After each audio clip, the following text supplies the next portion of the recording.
드디어 2018 러시아 월드컵이 개막했죠. 네. 개막식에는 월드컵 공인구도 등장했는데요. 그런데 이 공인구하고 세상에서 가장 냄새나는 과일 두리안과 공통점이 있다고 합니다. 그 사이에요. 예. 바로 우주라는 키워드인데요. 어떤 이야기인지 한국우주환경과학연구소 이태영 소장과 함께 자세한 얘기 나눠보겠습니다. 어서 오세요. 네, 안녕하십니까. 네. 네. 월드컵 개막식 보셨어요? 네, 어젯밤에 예. 12시부터 한 거. 예. 네. 저도 봤습니다. 근데 이때 그 시축이 있었는데 브라질 축구 영웅 네네. 호나우두와 네. 또 어린아이가 시축하는 장면. 거기에서 등장했던 공인구 이름이 텔스타 18로 알고 있는데 이 공인구가 사실은 우주에 한번 다녀왔다고요. 네, 이 러시아가 우주와 관련된 이벤트를 굉장히 많이 하는 것 같은데요. 예. 소치 올림픽 때는 첼라비스크에 떨어진 운석을 가지고 이제 금메달을 만들어서 이제 전 세계를 놀라게 하더니만 네. 이번에 축구 월드컵 개막식에 쓴 공인구가 예. 사실은 우주에서 3달 동안 머물다 온 것이다. 오. 그러니까 지난 3월에 우주로 발사가 됐거든요. 예. 그래서 우주인이 우주정거장에서 3달을 갖고서 이제 우주 환경에 적응시킨 다음에 예. 그래서 이번에 이제 지난 3일 날 예. 이 우주인들이 3명이 돌아왔는데 돌아올 때 이걸 갖고 왔거든요. 예, 저 네. 장면이 너무 재밌어요. 네. 그러게요. 우주에서는 어쨌든 이게 이제 네. 뭐 거의 중력을 느낄 수 없는 상황이기 때문에 예. 뭐 이렇게 축구공에 대해서 뭐 부력도 없을 거고 네. 발로 차도 그래도 가네요. 그러니까 일단 관성이 있으니까 예. 밀어주면 미는 대로 가긴 하죠. 그래서 저 축구공이 3달 동안 저렇게 우주인들이 갖고 놀던 걸 가지고 네.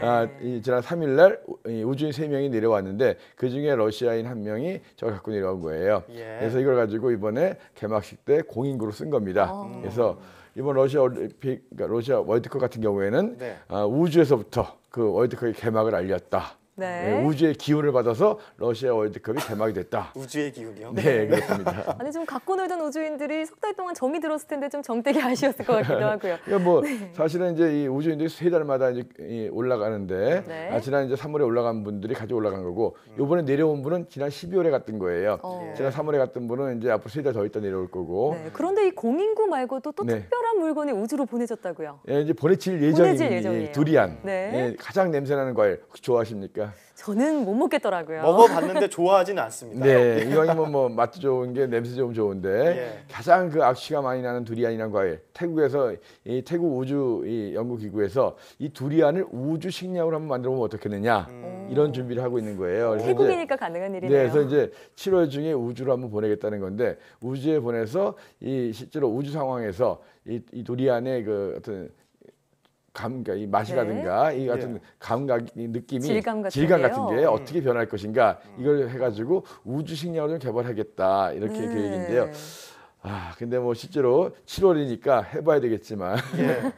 그리고 네. 예. 7월 중에 이제 보내질 예정이라는데 네. 근데 아무리 태국인들이 사랑하는 과일이라지만 네네. 우주인들은 사랑할 것 같지 않거든요. 그러게요. 이 냄새 때문에. 네, 그렇죠. 이제 우리가 이제 예. 사실은 이것을 우주정거장으로 보낸다라고 한다면 사실 우주정거장이 중력을 못 느끼지만 그래도 거기 호흡을 하기 때문에 냄새 느낄 수 있거든요. 네. 그렇다면은 두리안이 온다라면 아마 이 우주정거장 자체가 정말 사람들이 머물기 힘든 곳이 될 거예요. 근데 이제 우주정거장으로 보내는 거 아니고 예. 로켓에 별도로 패킹을 해가지고 이제 발사를 해가지고 우주 환경 속에서 한 5분 정도만 머물게 한 상태에서 갖고 와서 질감을 테스트하는 거기 때문에 네. 예. 우주인들이 걱정할 필요는 없을 것 같고요. 우주정거장으로 보낸다면 아주 큰일 날 수 있으니까 예. 그건 아니고 이제 미국 로켓을 빌려가지고 거기다가 이제 실어서 패킹해서 다 돼 있는 상태거든요. 네. 그래서 올려가지고 우주 환경 속에서 한 5분 정도만 노출시켰다가 그것이 이제 갖고 왔을 때 네. 우주 환경에 노출된 두리안의 맛이라든가 질감이 어떻게 바뀔 것인가 네. 이걸 연구해가지고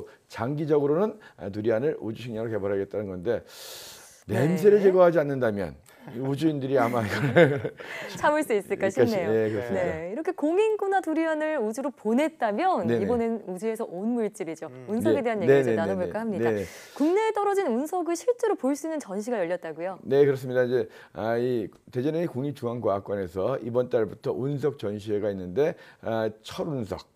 그러니까 국내에서 발견된 가장 큰 철운석이 2월 달부터 전시가 되고 있거든요. 네. 그래서 국립중앙과학관의 자연사관에 가시면 철 운석을 볼 수가 있습니다. 가평에서 발견된 운석이거든요. 그래서 1999년에 가평에서 발견된 운석인데 그 지역에 발견됐기 때문에 운석을 가평 운석 이렇게 네. 하는데 그래서 국제 운석학회에 이제 공인된 그런 운석입니다. 예. 원래는 크기가 이제 뭐 한 180kg 정도 되도록 굉장히 큰 거였는데 오. 네. 이것이 이제 처리하는 과정에서 5조각을 내 가지고 아. 이번에 이제 전시하는 것은 그 중에 이제 가장 큰 부분이 한 72kg 정도 되는. 네. 그래서 손으로 이것이 이제 운석 같은 철운석 같은 경우에는 울퉁불퉁하고 이제 그 뭐 용암에서 나온 것처럼 구멍들이 네. 많이 패여져 있거든요. 예. 그래서 이런 철운석 자체를 갖다가 직접 이 국립중앙과학관에서 전시를 한다 하는 거거든요. 네. 네네. 아, 하나의 운석이 5조각으로 쪼개져서 뭔가 이렇게 보내지고 네. 헐리우드 영화에서나 나오는 그런 소재 같은데 드래곤볼 네, 네. 같기도 하고요.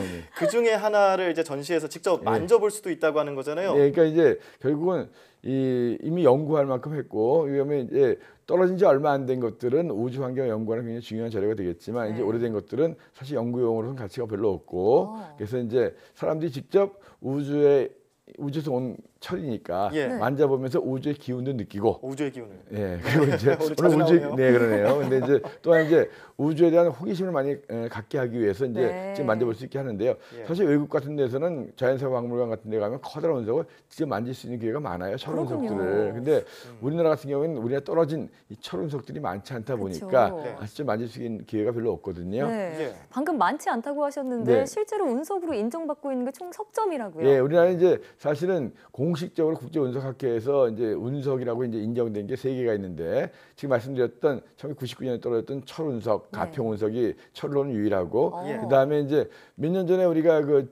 진주 운석 떨어진 거 한창 한창 화제였죠. 운석 사냥한다라고 네, 해가지고 찾으러 돌아다니고요. 예, 이건 이제 돌로 된 운석입니다.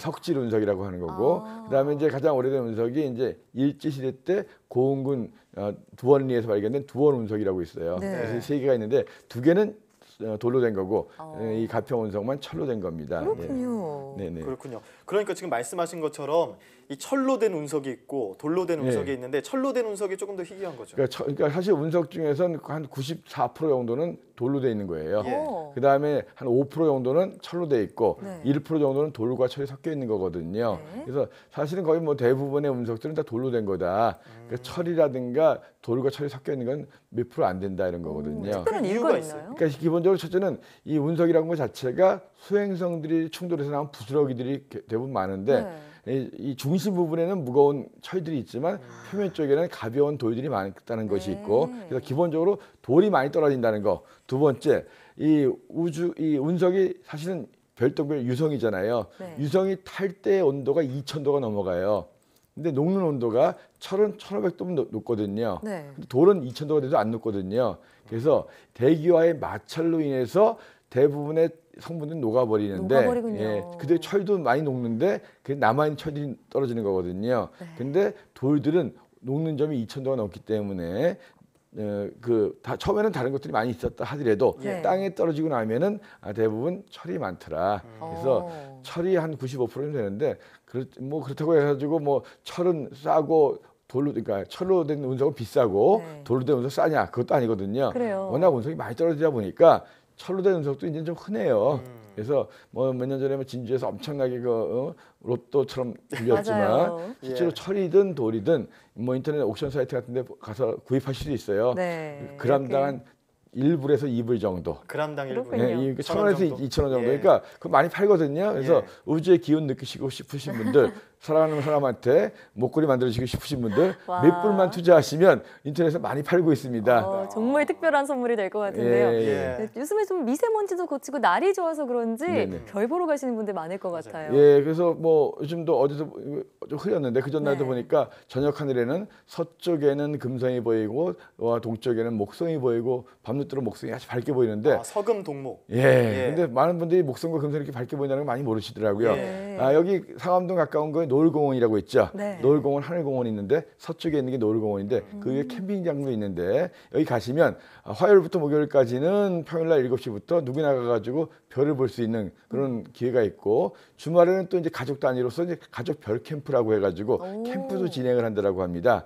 그래서 서울 하늘에서 무슨 별이 보이겠느냐 이런 고민하시는 이런 뭐 말씀하시는 분이 있는데 네. 예. 직접 가서 보시면은 서울 하늘에서 충분히 별이 보이거든요. 그래요. 특히 여기서는 망원경을 놓고 별을 보여주기 때문에 웬만한 별들 다 보입니다. 네. 그래서 시골 하늘에서 보는 것 정도로 목성이든 금성이든 잘 볼 수 있고 물론 이제 은하수를 갖다 맨눈으로 보기 힘들겠지만 망원경을 이용해서 밤하늘의 별을 볼 수 있는 그런 것을 이 상암동 노을공원 가시면 네. 가족 단위로도 할 수 있기 때문에 혹시 가시고 싶으신 분들은 서울시 예약 사이트 네. 예약.서울.go.kr이나 산과 공원에 대한 서울 사이트 parks.서울.go.kr 여기 들어가시면 예약이 가능하니까요.